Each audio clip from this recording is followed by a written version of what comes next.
From the high desert of northern New Mexico, this is Circle for Original Thinking. I am your host, Glenn Aparicio Perry. Welcome to Circle for Original Thinking, America's electronic talking circle for visionary thinkers, an open forum for fresh ideas and timeless wisdom applied to today's political, ecological, and also relational, as in love, challenges. Each episode, we bring together creative thinkers from a variety of different traditions. We ask the hard questions on the day. We engage in dialogue in a fun and spontaneous way. Our goal is to recreate a whole and sacred America and world, a new and improved version of E Pluribus Unum, from the many to the one, and this time not leave anybody out. Join us as we embark on this quest. Teilhard de Chardin said that love is the most universal, formidable, and mysterious of cosmic energies. And yet we persist in trying to describe love in so many ways throughout the ages. Empedocles, in what became known as the four-element theory, spoke of the origin of the cosmos in terms of four roots or elements that were mediated by the forces of love and strife. Love was the force that brought the elements together. Strife was what separated them.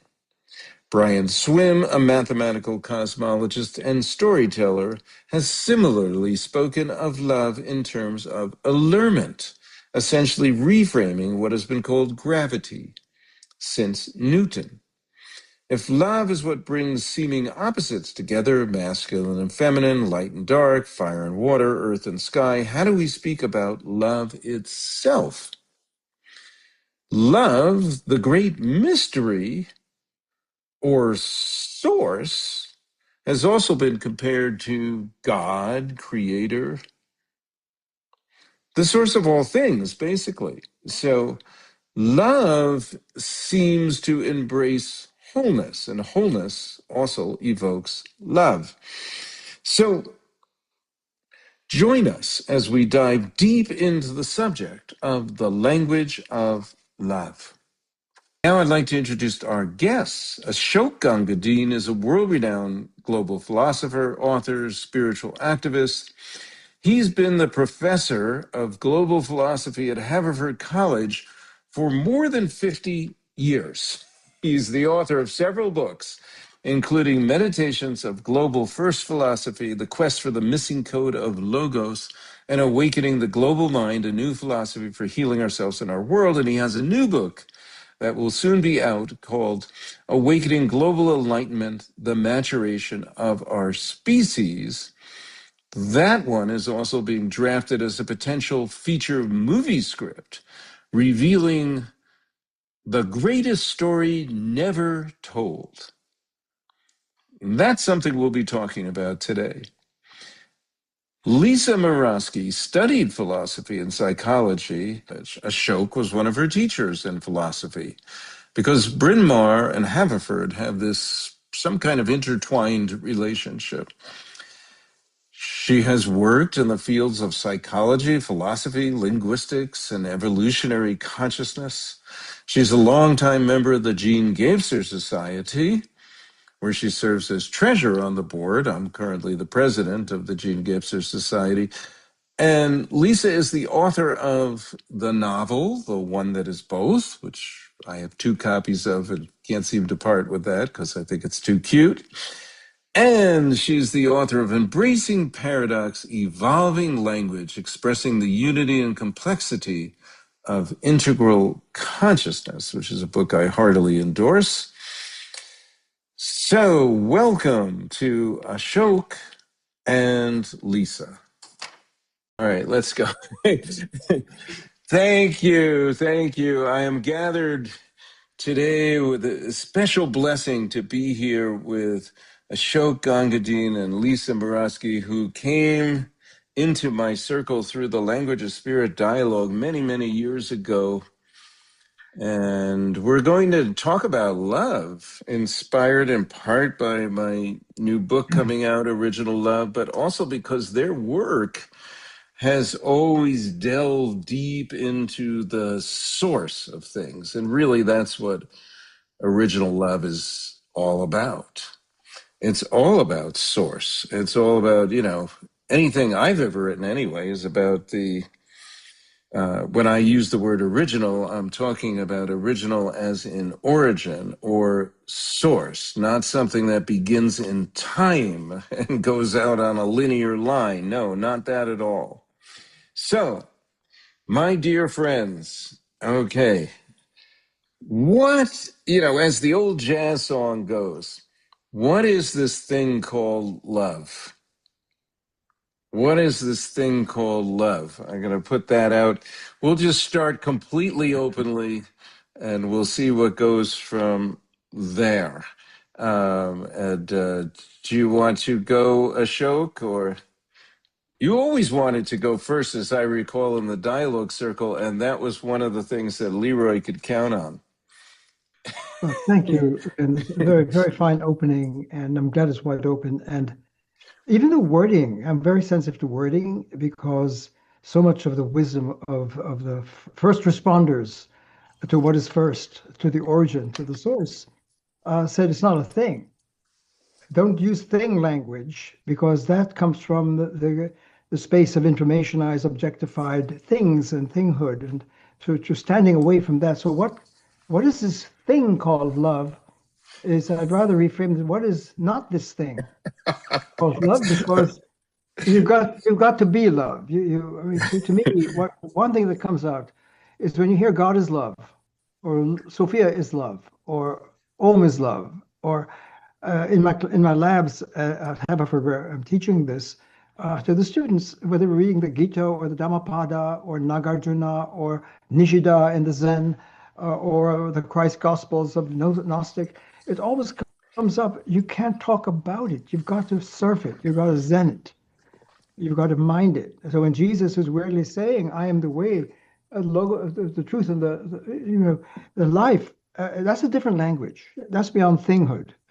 That's where Buddha, Krishna, Jesus, and others are speaking out of the source. So source language for me, Glenn and Lisa, is not the language of representation, which is informationized, but the language of revelation, of self-revelation, of embodiment.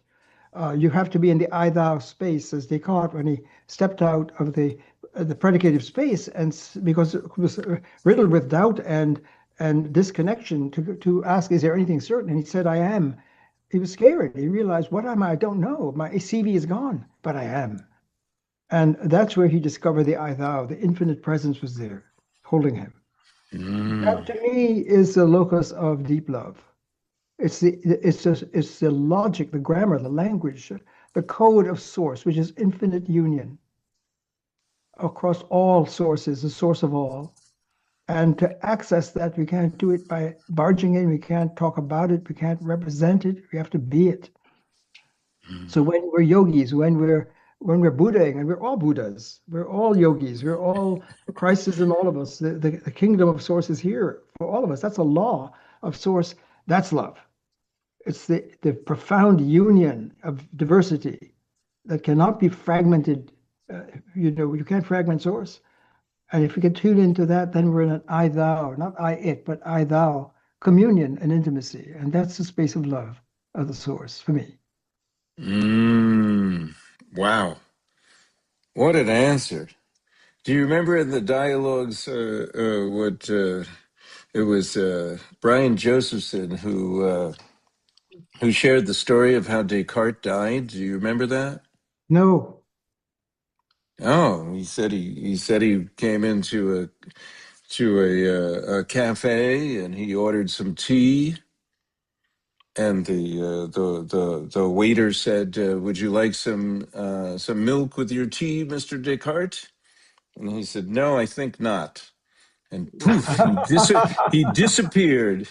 He disappeared. Wrong move, Rene. Rene, don't do that. Yeah, That's funny. yeah, That's but funny. well, I'm just lightening a little bit, but your words are very, very profound. I mean, getting to the source, getting to, oh my God, yeah, not being the thinging, yeah, I appreciate deeply that you reframed that out of thingness. So, Lisa, I've got a question for you. Okay, so Well, can I can I can respond? you respond? Can I Yes, respond? you can. You can absolutely respond. I am so sorry. Go right ahead. So first of all, you have circles, Glenn, and I would just like to acknowledge the full circle that exists here. So, I started thinking about language uh, with you, Ashok, in your classes, and then met Glenn, and then you came into Glenn's circle, and now here are the three of us together. And while you were speaking, Ashok, I actually thought back to the the commencement address at Bryn Mawr when I graduated. It was given by Ursula K. Le Guin, the science fiction, well, much more than a science fiction writer. And she distinguished the in her address the father tongue and the mother tongue. And she said the language of academia is spoken in the father tongue, the tongue that objectifies and separates. Whereas the mother tongue is the tongue of relationship, the tongue of being with another in relationship. The tongue of, you have a boo boo, let me kiss your boo boo. Don't forget to put on your raincoat. The tongue of being in relation with another as opposed to standing back from it. And it's that kind of speaking from a space of relatedness that as opposed to just about the things that we think are out there. I would question whether there is actually an out there, but we put one there through language. Yeah, we do. We do. Yeah. That's amazing that you mentioned that because I had that very words marked in your book on about page 152 about Ursula Le Guin and the mother tongue and the father tongue. Yeah, that's amazing. It's very powerfully spoken, and that was the origin in many ways of the language of spirit dialogues because the I inherited a tradition, as you know, that began in 1992, exactly 500 years after Columbus came, basically to this continent, a little off the continent, but 500 years since Columbus was here. And that dialogue was one that Leroy Little Bear and David Pete approached David Bohm to gather together, and they had that initial dialogue, and they came to between native elders and Western scientists, and they came to certain points of agreement. And because the scientists were very upset that inside the quantum realm, everything seemed to be process and relationship, which totally threw them off because the English language was so noun heavy that it was hard to talk about what was inside an atom. All they knew was that an atom was radiating, and that's all they could know. So that was the basis for our talks, and we and the native people were trying to build a bridge to the Western scientists, and we were blessed to inherit it 7 years later. Only because I knew Dan Moonhawk Alfred, and before we pressed record, we said a prayer to Moonhawk and some of the people that were in the dialogue circle. And thank you for acknowledging the circles. The circles, it's like we live on this world, and it may seem like there's three of us here, but there's so much more than three of us here. All of our ancestors are here. All of the people that we have come to know over the course of our lifetime are here, but not just the people, all the plants, all the trees, all the pets we might have had, all the flowers, all the bees, everything is here in a sense because that's who formed us, right? So there's something very special here. So now, can I ask another question? Is it okay? Well Okay, said. sorry. Both your comments, Hey, I really appreciate both your comments. And I just want to add, okay, sure. and that your circles that you held in New Mexico, I attended many of them. They were powerful dialogue circles, and I really am indebted to you for that. So thank you very much for the role you held as a host. That meant a lot. You're you're welcome. You're welcome. I second that. And kudos to Leroy Little Bear, who's still my very much my teacher in dialogue. You know, I did mention in Original Love once that I noticed that Leroy would be able to only call on people who were going to further the dialogue. And it was obvious that he was reading the minds of the people before they spoke. So I just thought, well, I'll just ask him, how do you do this, Leroy? And his answer was one word: listen. And that was it. And that's, yeah, I've been practicing that since when I lead dialogue circles. I try to just have a kickstart question and then just listen to where the dialogue goes before coming up with the next questions. It does make some sense.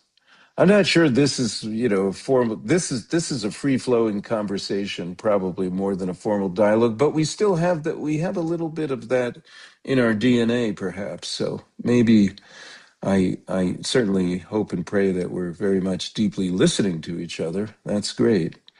So here's where I wanted to go next, if you don't mind, because this is a little bit of something I sent out to you by email. But, you know, there's something about love that, you know, Empedocles spoke about love, that it brings he was speaking about the origin of the cosmos, and he said there were the four roots that were mediated by the forces of love and strife. But then interestingly, he said that when the cosmos was first being formed, it was just the four roots and love. Later on, this became known as the four element theory. So you might say that that love was the force that united the elements. Strife was the force that separated them. I mean, it was interesting to me that Empedocles said it wasn't really fully formed until strife came into the picture. We need strife.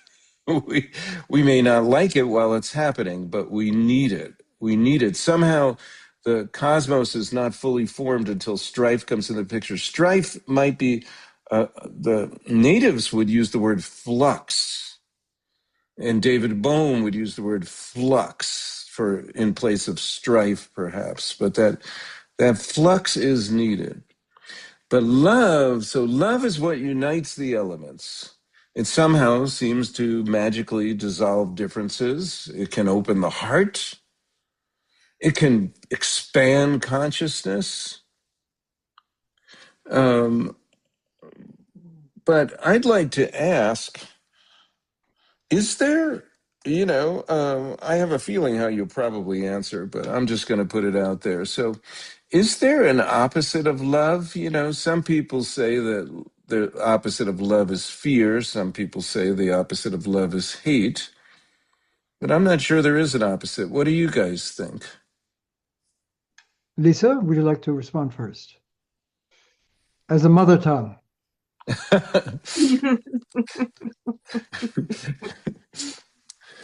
Respond in the mother tongue. Sorry to Oh, put you come on the on, spot. guys. Let's all get to. Let's all play nice. Play nice. Um, I don't know. I kind of think Empedocles was right. Um, if there is rightness, I mean, there might not even be rightness and wrongness, but just difference. Um, that love and many of the words that we have, they have many seemingly opposites, which are just differences among them, the way, there are different facets in a diamond.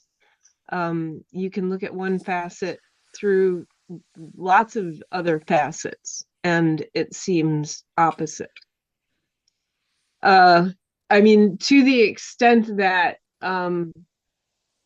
there are balancing forces, there are forces that keep things balanced. If you just have an ever expanding love without some sort of contraction, you never get the heartbeat.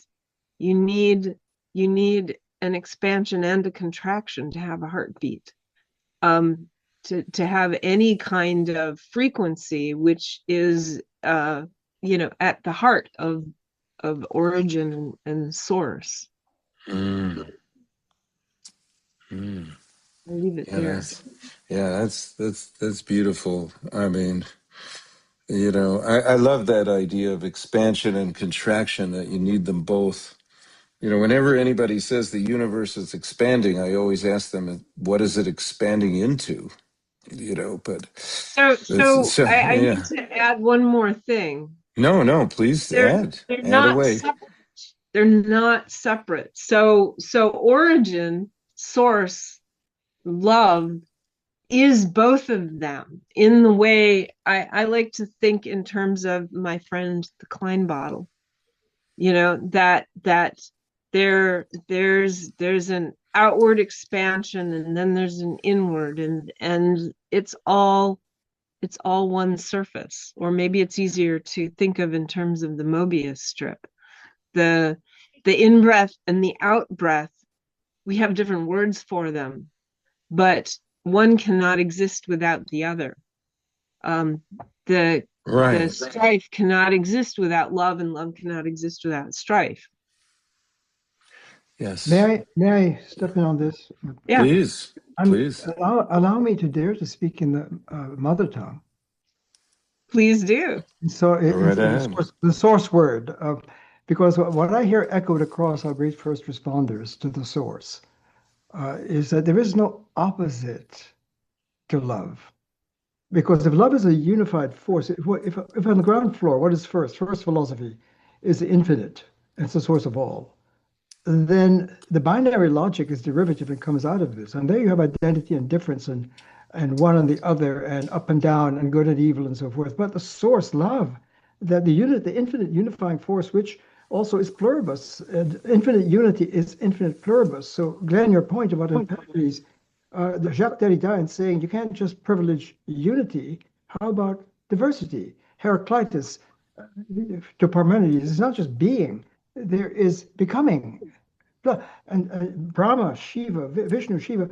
Brahma is a source, but then Vishnu is a conservator, and Shiva is not destruction, but the othering of the isn't, always flow, always, and together they're held together by Brahman, Vishnu, Shiva, and Krishna is the incarnation of Vishnu in that language. But they all seem to suggest that the infinite source there isn't an opposite to God. If God is love, there's no opposite to God. If there's evil and ignorance and breakdown and sin, well, that's not on God, as you know in the biblical tradition. It's not that that's the opposite, but is there alterity? Is there othering? Yes. Does ignorance and niscience and fragmentation and pathologies held within the womb of God or the mother source?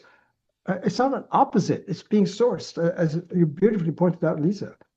And so when you have opposites, you have to distinguish, not to impose the binary logic of one and the other, and is and isn't, and the one and the many, and the mind and the body, and these dualism, to project that logic on, is there an opposite to God? Is there an opposite to love? Plato faced the same problem. If Logos is a form of all forms, and it's infinite goodness, is there a negative form of absolute evil that counteracts absolute good? And it doesn't work that way, because it's Yeah. a backfiring of the binary logic on the source language. Yeah, if I may, okay, come in here. First of all, I agree with both of you. It's both ends. So I think Lisa didn't use the word, but I think she's speaking about complementarities rather than opposites. She reframed opposites into complementarities. One cannot exist without the other. And when you're talking about but I do agree. I mean, I tend to think now that there is no opposite to love, because if love is source, love must include what we seem to think is an opposite. One of the best definitions I ever heard of evil, by the way, I just read this a long time ago in the Aquarian Gospel of Jesus, that channeled text that came through. And this little quote stuck with me in my mind. And it said that evil is the inharmonious blending of the colors, forms, and tones of good. And that really spoke to me, because I think that's what you're saying, Ashok. I mean, the source contains everything. It contains everything. It's not oneness in terms of conformity or uniformity or fascism or anything like that. It's a oneness that is full of diversity, that contains all the diversity. The unity is through the diversity. But it can be blended in a certain way that is very inharmonious. And that the person, when we meet people that are inharmonious, that are just not at peace with themselves, they can cause a lot of strife in the word, if we want to just use that, because the way that they're seeing things, and everybody thinks they're seeing things correctly. In my experience, everybody thinks they're a realist, but some of our government leaders are thinking it's perfectly okay to just think for themselves, to just look out for number one. And when they project that out into the world, it can be pretty disruptive. Hopefully, there's a space for those people too. We need disruption, just like we were talking about before. We sometimes need a catalyst that is going to shake everything up so that it can be reformed at a later time at a higher whole. That's the way I wrote about Mr. Trump in the book I wrote, Original Politics. I felt he was a catalyst for revealing the American shadow. And hopefully people can then see the nation as it really is and then make some substantive change. But it's tricky stuff, because that catalyst stirs up stuff and can cause war, disruption, and just a lot of pain along the way. I don't know. I've said a lot of things. I hope that opens up something for you guys. I just any response? Sorry. Let's try doing what we did in one of the circles, and talk about sourcing, loving. Let's like Nora Bateson likes to talk about it, the meadow is meadowing, um Yeah, to to keep the dynamism. It's just a simple thing. um that's good. and there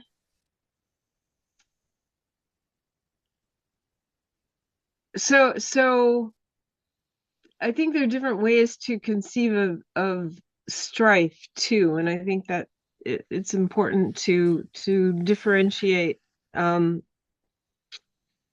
like the different ways.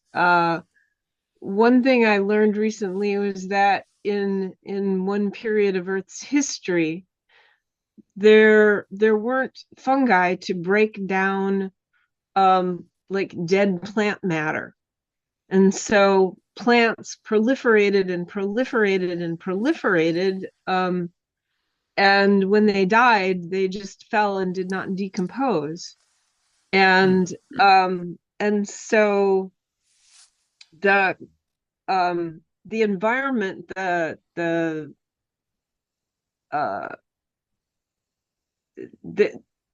they used up all of the oxygen basically.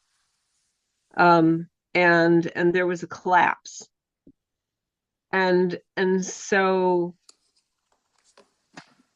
the dynamism of fungi then that could break down. Oh, and that's what gives us our oil and coal, actually, is the plants that didn't break down, but they just, got compressed.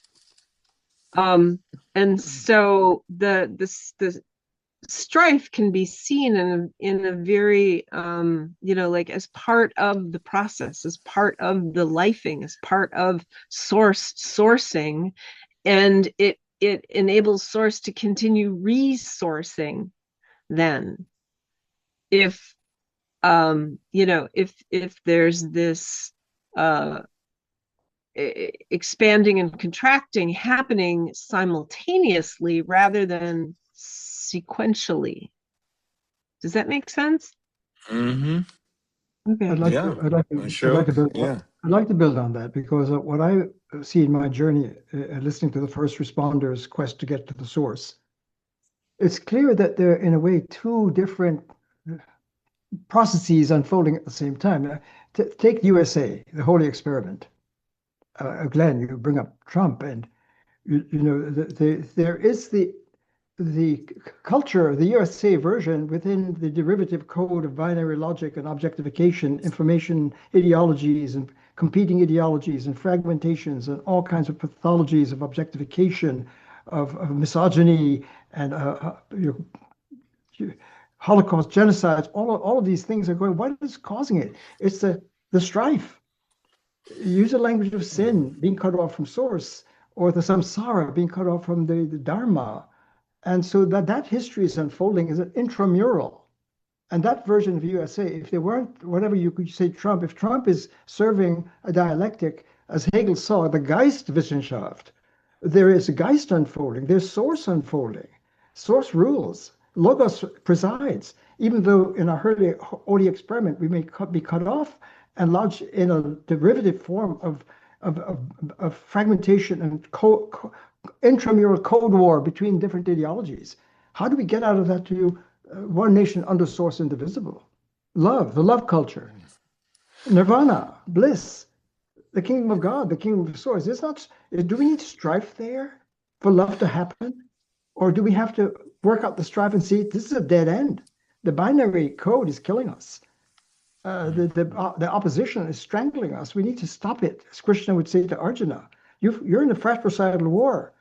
Arjuna, because you're caught in a mind operating technology that led to this and your breakdown in life and cut off from yourself. So use the yoga technology to come to source. Buddha is saying we got to end the suffering and to come to love, dharma, compassion, dialogue. Right. So I would rather frame it that way. And loving those parts that even bring the strife brings them back into love. It's like what you that's the holy experiment right there. Yeah. That's what's going to lead. We haven't gotten there yet. We're celebrating 250th year celebration in Philadelphia, right here in my backyard. And have we really, right? If you think of the opening of the Declaration, in the course of events, whatever brings us and joins us one to the other, if it violates our independence, we must separate. Separate from what? From that objectifying way of being human. It's not the British, it's the brutish. And we hold these truths to be self-evident. We're endowed by the source with inalienable rights, life, liberty, well-being. That's source. We're gifted that. Thirdly, we form governments to protect that human, that lover, sapient. Okay. And fourth, if at any time we don't do this, we have to revise until we get this right. That's what I'm hearing. Okay, but when the founders started the nation, they was through an act of independence, as you just brought up, and that act of independence brings together a coalition of seemingly disparate groups that are united because they have something to oppose. It's like, I think it's Jefferson's words, it's an enemy ship. It's an enemy ship. It's something that you oppose. That's what unites. But is there a coming declaration of interdependence and in our future Well, here? there is already one. Well, I'm not talking about something that exists in some, but that's fine. You can talk about that, but I want to know what you're thinking. Yeah. Yeah. What is for you the declaration of interdependence in the future? It is exactly the Declaration of Independence, because it's an independence from what? It's not mentioned or separate from the monarchy, the external tyranny. Is there internally self-colonization? Are we really still shackled by ways of thinking that is holding us captive? That all the great first responders are saying we've got to let that go and detach and separate to rise into love, to rise into a culture of love. Well, And to me, that's what. So the declaration of interdependence is the Buddha logic. It's not the declaration of what we call codependency. It's not interdependency. To be codependent is a pathological form of degenerated relation. But co-independence is an I-thou sacred relation in which there is profound otherness in the union. That's the pulse of love. That's the love mm, logic. yeah, it's beautiful. Lisa, did you want to add? I don't have You know that what I was mean? I don't have I, anything else to no, say. you don't have to. I mean, it's just so beautiful. Everything that's being said. One nation under source, individual, or under love. Almost. Wow. Wow. Okay, Ashok, I'm going to throw one for you because this is apparently your new book, but I don't have it. I don't know if it's out yet. This is about the greatest story never told. Well, we need to know more what you mean by that. Thank you. Thank you. It's out in a series of 15 uh, podcasts on YouTube. The greatest story. Why would you dare say that? Because, of course, we know that in the Christ story, it's usually called the greatest story ever told. And it is, and the Gospels give the good news of the sacrifice and the breakthrough for humanity. But when we go into the first narratives of our great other first responders through history, 2,500 years, the story is that storytelling. You can tell a story, and in a way, we're good at storytelling, but that's in a derivative form of talking about. If the Gospels are talking about the historical Jesus and so forth, are we missing the Christ? Could it be that when Jesus himself is speaking, I am the way, the truth, and the life, he's speaking source words, words, logos in the flesh speaking?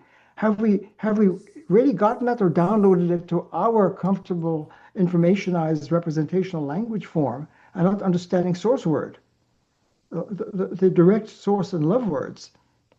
Love speaking. Buddha speaking. Buddha, if you see the Buddha, kill him. He's not, if you predicate and objectify the Buddha with predicates, and you're missing the Buddha, which is shunyata, emptiness of all of that. Let go of the derivative so we come to the source. That's where we flourish. Arjuna, join me in the field of Om, Arjuna. So they're all saying, don't downgrade. The Tao that is named in information is not the Tao. We hear that over and over by the call of source and love. So the greatest story never told is we can't tell the story in the old way. There has to be a new form of storytelling. And what's that? The missing source code, which is what? Infinite union, which is what? All worlds, all narratives, all scriptures, all worldviews are funded in the infinite source that can never be defined or downgraded. It's infinite. It can never be finitized by a finitized mind operating process. So we need to discover that story, the infinite Logosophia, by whatever name, Yahweh, Allah, Brahman, Om, Tao, whatever name you use for the infinite first. The science of first, the first philosophy is that the infinite is infinite, the source of all. and filled with boundless diversity that never gets fragmented and is therefore all woven together in a beautiful symphony. And when we tap that music, that's when the strife is over, the objectification and malpractice of a derivative form of thinking. That's what I would say. That story needs to be not told. You can't informationize, you can't tell it. You have to feel it and get into it and zen it. So Gen Z has to become Zen G, the Zen generation. Love it. Sorry. Zenji. That's pretty good. It was very good. I'm going to tell that to all the Kenjis I know, because I know lots of Kenjis, so they got to become Zenjis. Okay. All right. Lisa, do you have anything to add to that? If I have lots of things I want to play off, but I've turned to you first.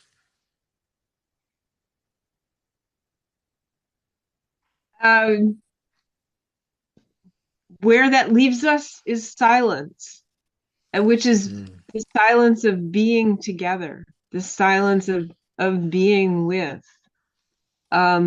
If the stories can't be told in the telling, and I agree, I personally am trying to develop, not just by myself, but this has to be a group thing. Language that can somehow get beyond the objectification, that can be not just a new story using the old words, but an entirely new way of languaging, Good. a new structure, so that it would essentially be another stepping stone toward what you're talking about, Ashok, toward that kind of beingness that is beyond language. And I don't know if and when we will get there, but I'm making it my life's work to help get us there. To get, at least to get us out of the oppositional language, to get us out of the objectifying language into something else, even if it is not the ultimate, else. May I comment? Please. Well said, Yeah. Lisa. And that mysticism is echoing something of what you're saying. That I see into a deeper source, but it's beyond words. Why? Because words are essentially a representational talk about it, and they can't go there. And so we must be silent. But on the other hand, if the beginning is a word, if in the beginning is a word, the logos is an infinite word, it's not illiterate. It's not beyond language. It's a powerful source language waiting for us to tap it. And our great teachers of first responders and scriptures have been trying to scream it out, right? Don't objectify me, the Buddha would say. Krishna would say to Arjuna, join me in the Om script, in the Sam script, whatever the script is, so I don't want to say it's off limits to language. And we need a kind of bridge to get to the source language that doesn't exist. It's a source of all languages. So why can't we tap it? That to me is the greatest story. Well, I think we are it. There's nothing to tap because we are it. Because the first word, I would argue, isn't a word in like what we put in books. It is a frequency. It is many frequencies. And frequencies, as we know through the study of cymatics, create form in a substrate, whether it's water, whether it's sand. You run a frequency through a substrate and form gets created, and that is what all of this is. Us, you, me, the computer, the table, the chair I'm sitting on. It's frequency. Very good. Okay, I want to take us maybe in a slightly different direction here because I have some questions for you, Ashok, first of all. And then, but I also want to couch this in terms of something that happened. I don't think you were there yet, either of you, at the 2002 Language of Spirit Dialogue. I'm not going to mention the name, but there was a fairly famous scientist who said, I'm tired of the old stories. I want to form a new story together.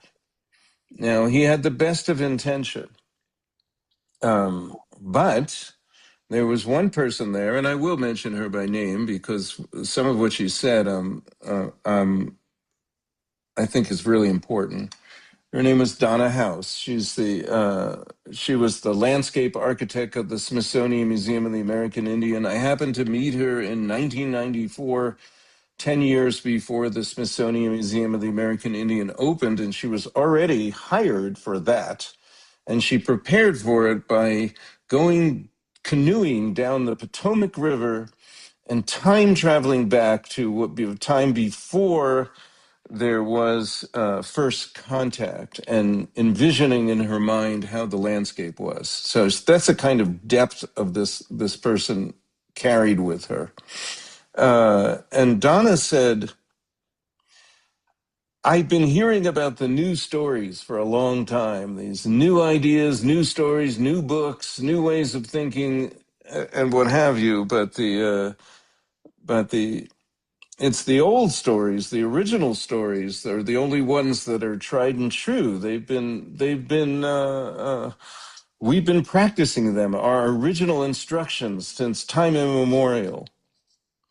Um, and And it's those stories that I rely on. So if we're going to dispense with the old stories, I don't feel like I have my place at the table. And she got up and she left. Now, that was not good that she left. As Leroy liked to tell everybody, be like hockey players and stick around. You were not supposed to ever leave. You're supposed to be listening for the purpose of understanding and accepting whatever comes into the dialogue circle. But that part, I'm sad that she left.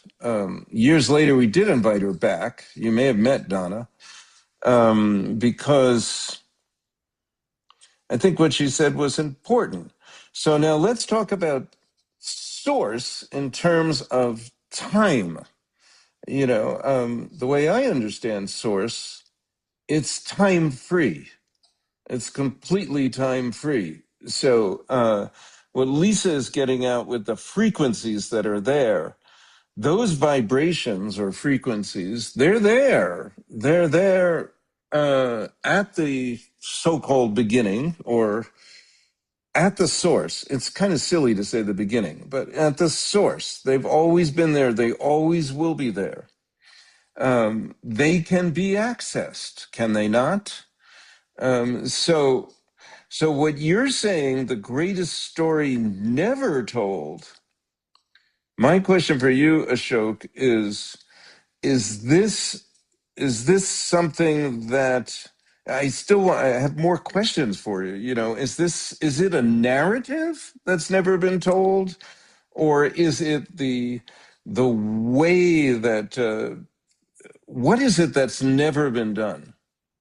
Yeah, that's what I'm asking you. Yeah. Well, well said. And this thing about the old stories, as if we have Aboriginal stories that have it right, and we should honor these stories. And we're just looking for a new story in the whole history of evolution of thought and ideas of 2,500 years. We've got new stories. And one of the latest new stories, even called a new story, the new Earth, Stardust to us. Let's get that.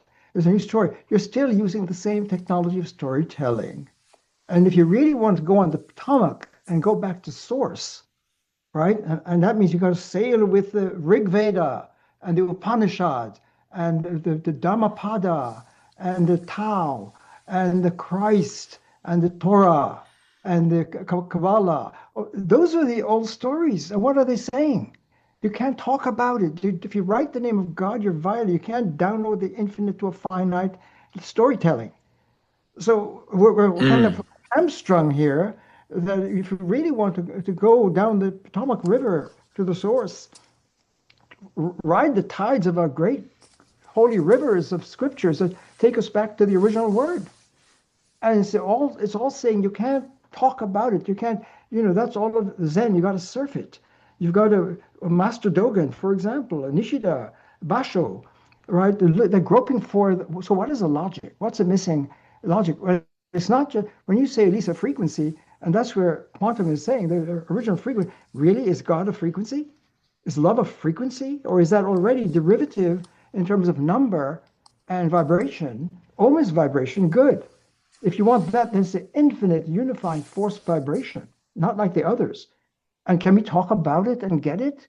Or is talking about it going to be a kind of derivative forms of storytelling and narratology that doesn't get to, you said it, we are the story in the flesh.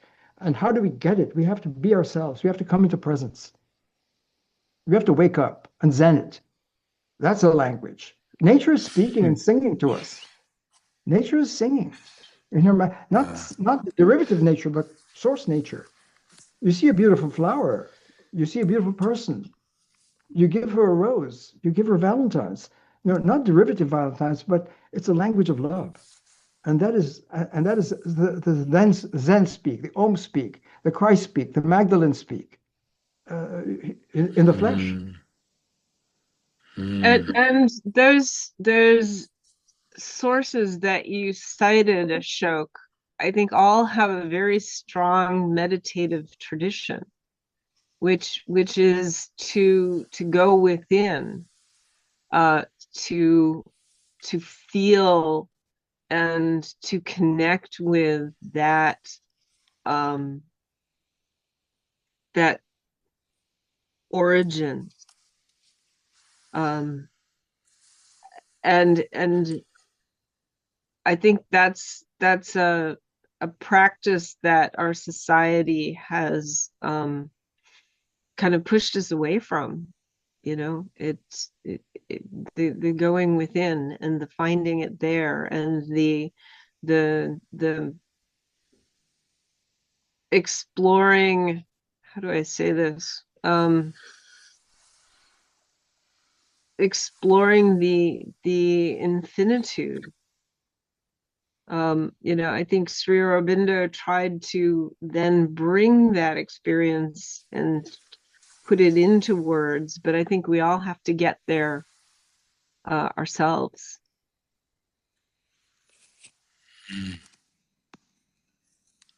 Beautiful.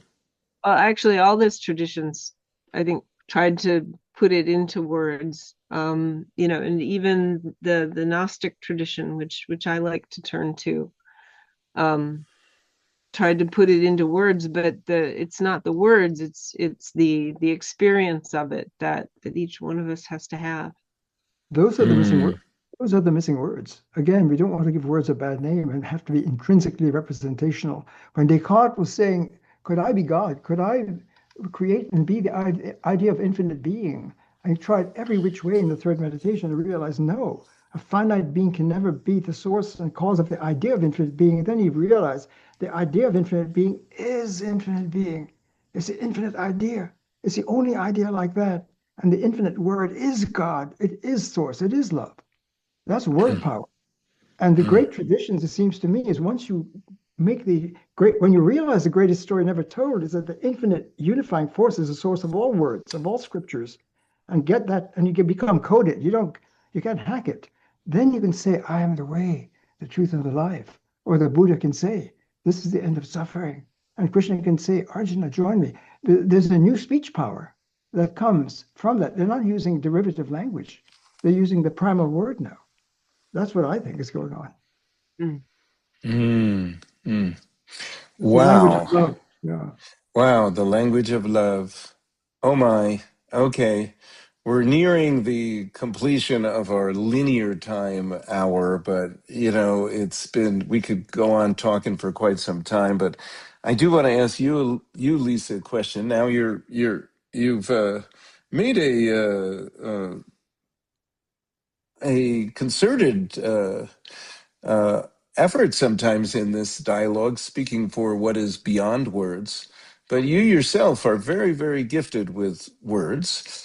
And you also have enjoyed working with words, not just as an editor, but also as seeking new ways to combine them and new ways to represent them as complementarities that are normally thought of as opposites.